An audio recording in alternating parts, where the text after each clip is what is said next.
Hi, I'm Dr. Rebecca Baxt, board certified dermatologist here in COVID times doing Botox. And I wanted to share with you some tricks about how we make Botox really easy for our patients. First of all, when we're doing Botox, it's always with a needle, obviously. We have to inject the Botox liquid into somebody's face, and when you use a needle, you can have bruising. So we use this really nice little device called AccuVein, which can show you where people's blood vessels are, and I can mark it with a little eyebrow pencil, and then if we know where the blood vessels are, we can avoid them. So if you don't mind closing your eyes for a second, I'm gonna have you watch me do this. Turn a little bit. It doesn't necessarily prevent all bruising, but it does help reduce. Turn a little bit. She doesn't really have a ton of blood vessels that are obvious, but there are some that you can see, and if we can mark where they are, then it becomes less of a risk of bruising.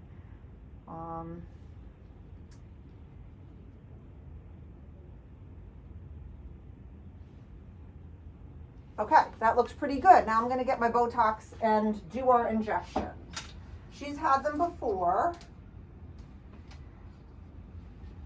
so it's usually pretty quick. Botox is put in saline, which is salt water. Doesn't usually hurt a lot. It's a little bit, not a lot. So here we go. We use a little alcohol to clean. We go in between the lines. Make your frown. So we're going to treat this glabellar complex. Now relax it. I always have patients moving their muscles so I can see where they're most active.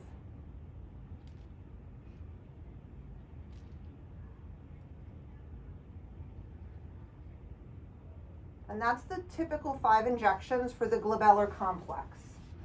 We had already she had used a little numbing cream, we had pre-cleaned her face. Now we're going to do a little bit into her forehead, into the frontalis muscle. Raise your eyebrows up and relax them down. Now she has a very common, just look straight into the camera for a second. Open your eyes for a sec. So she has a little bit of a heavy upper eyelid. You can close your eyes again if you want. So we don't want to put too much in here because we don't want this to fall down. When we do Botox between the eyebrows, it helps raise this up a little bit.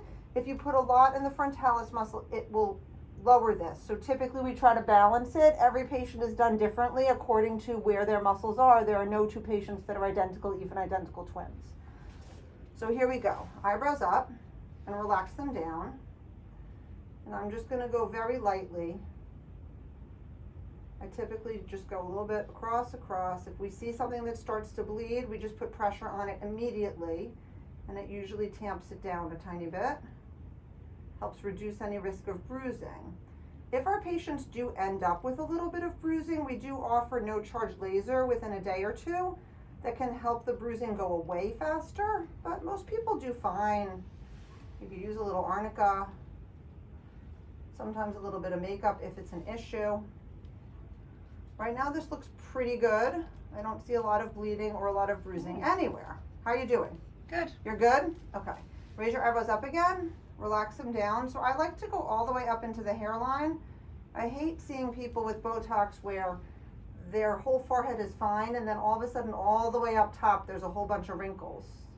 Whoever did their Botox kind of missed the tippy top of the frontalis muscle.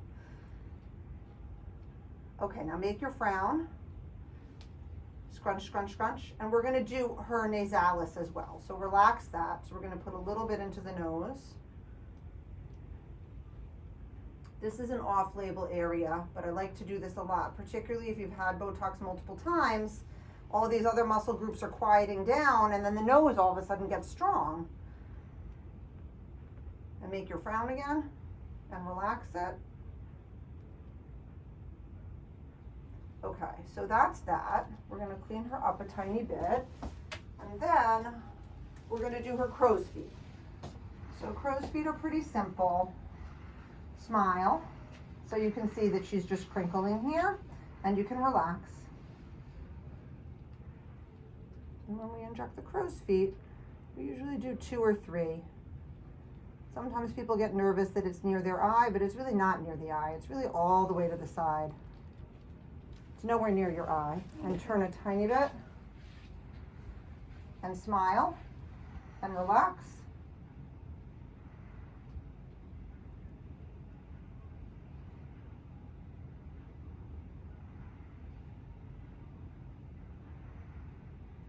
And that is it. A great patient. And then you get to walk out. I usually ask people to just take it easy the day that they're doing their Botox injections. Don't go from Botox to kickboxing or hot yoga or somersaults. The next day you can do whatever you want, but just to take it easy the day that you do it, because you don't want the Botox moving anywhere that it's not supposed to be. The main risk of Botox really is an eyelid droop, which is when the Botox moves into an eyelid muscle. It's incredibly rare. I have seen it once in 20 years, and I do Botox injections all day, every day. It is something that goes away pretty easily and responds to eye drops. It's not fun, but it's an incredibly rare side effect. Besides for that, Botox is really just the bruising. Sometimes causes a headache, but most people find that Botox actually makes their headaches better. It works incredibly well for lines between the eyebrows, the nose, the sides of the eyes. I'll even go underneath the eye off-label in a lot of people. The forehead, I will also use it for the masseter muscles, for the neck, for the chin. It works incredibly well in so many areas. We do offer complimentary consultations. We'd be happy to see you in the office.